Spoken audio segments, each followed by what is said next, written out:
Brother John కోయ గారికి వందనాలు తెలియజేస్తున్నాను. అలాగే విజయ్ కుమార్ గారికి కూడా వందనాలు తెలియజేస్తూ ఉన్నాను. నేను లేట్గా రిప్లై ఇస్తున్నందుకు దయచేసి కొద్దిగా అర్థం చేసుకోవాలి. కొన్ని కారణాల వల్ల నేను లేట్గా రిప్లై ఇస్తున్నాను.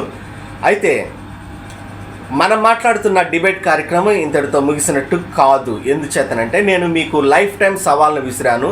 ఆ లైఫ్ టైం సవాలుకి ఇంకెవ్వరూ ప్రశ్నించడానికి వీలు లేనటువంటి సమాధానం మీ దగ్గర నుంచి వస్తుందేమో అని నేను ఆశపడ్డాను.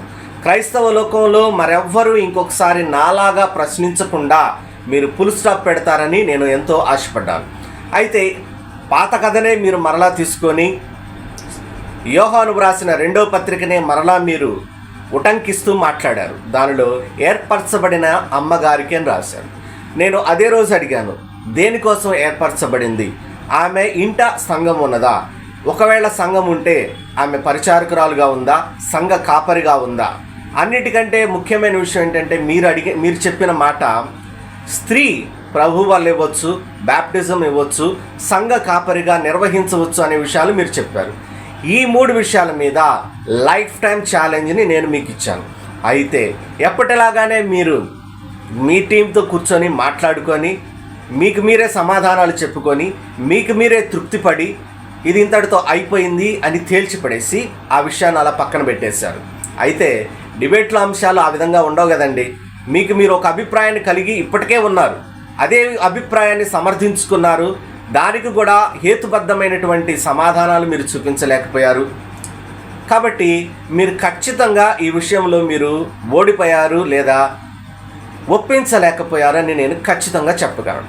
ఇకపోతే విజయ్ కుమార్ గారి గురించి ఎంత తక్కువ మాట్లాడుకుంటే అంత మంచిదని నా అభిప్రాయం. ఎందుకంటే సంఘంలో స్త్రీ గురించి మనం మాట్లాడుతూ ఉంటే ఆ విషయాన్ని గురించి ఆయన చక్కటి సమాధానం చెప్తారని ఆశపడితే, సంఘములో అనగా క్రీస్తు తన స్వరక్తం ఇచ్చి సంపాదించిన సంఘంలో విషయాలను విడిచిపెట్టి ఏదేను తోటలోకి వెళ్ళి ఏదేనులో అవ్వ సమస్త లోకములోని జనములకు ఆమె తల్లి అని చెప్తూ హవ్వ గురించి చాలా గొప్పగా వ్రాయబడింది అని చెప్తూ ఆయన అసలు విషయాన్నే పక్కదారి బట్టి ఆయనకు తోచింది ఏదో చెప్పుకున్నారు.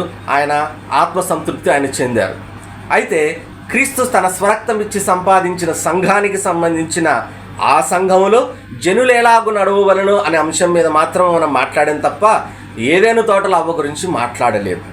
రెండవది, సంఘంలో స్త్రీ గురించి మాట్లాడాలనుకున్నాం తప్ప బయట ప్రపంచంలో స్త్రీ ఎలాగుంది, స్త్రీకున్న హక్కులేంది, స్త్రీకున్నటువంటి సాధికారత స్వాతంత్ర్యం ఏంటనే విషయాల గురించి మనం చర్చించట్లేదు.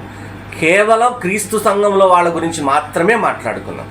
కాబట్టి ఈ విషయాన్ని మీరు కనీసం దరిదాపులకు కూడా మీరు ప్రవేశించలేదు, ఒప్పించలేదు, కనీస ప్రయత్నం కూడా మీరు చేయలేదు. కానీ మీరు మాత్రం మీరు సమాధానాలు చెప్పుకొని తృప్తి పొందారు.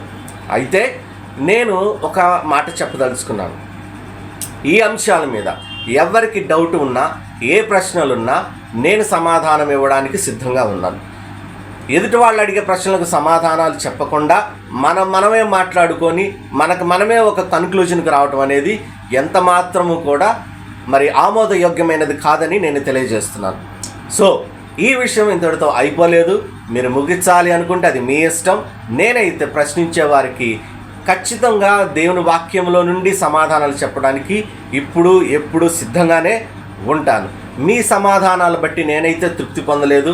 ఒకవేళ మీరు తృప్తి పొంది అదే గొప్ప సమాధానం, సత్యాన్వేషణ చేయను, ఇంతటి సమాధానాలతో తృప్తి పడతానంటే అది మీ ఇష్టం. వందనాలు.